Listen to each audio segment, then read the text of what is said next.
పొరుగు దేశాల్లో ఉండే శత్రువుల గుండెల్లో రైళ్లు పరిగెత్తించే పరిస్థితి వచ్చింది. మేమెవరి జోలికి రాము, ఎవరిపైన యుద్ధం చేయం. తీవ్రవాద రూపంలో మా దేశానికి వస్తే మాత్రం అదే చివరి రోజు మీకని మరొకసారి హెచ్చరిస్తున్నాను. ఇది ప్రతి ఒక్కరి నినాదం కావాలి. ప్రతి ఒక్కరు కూడా అవసరమైతే ఎలాంటి త్యాగానికైనా సిద్ధమవుతామని చెప్పాల్సిన తరుణం ఇది.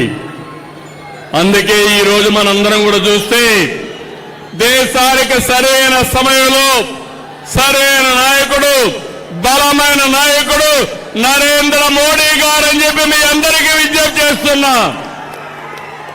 ఇంకొక పక్కన సరైన నిర్ణయం సరైన సమయంలో తీసుకునే సమర్థవంతమైన నాయకుడు కూడా నరేంద్ర మోడీ గారు. అదే మనం నిరూపించాడు. ఆపరేషన్ సింధూర్ అని చెప్పి కూడా నేను మీకు తెలియజేస్తున్నాను.